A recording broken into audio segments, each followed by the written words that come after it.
Video ini pertama kali dibagikan lewat akun TikTok @bro_tempe pada Jumat tanggal 6 Agustus tahun 2021. Dalam video terdengar suara seorang pria yang mencari rumah milik Empok Siti.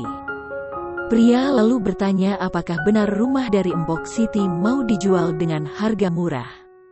Pria itu lalu merasa bingung kenapa rumah yang disebutnya lumayan gede dijual dengan harga murah.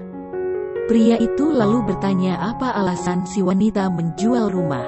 Pria itu kembali bertanya, si wanita tidak nyaman dengan tetangga yang sebelah mana.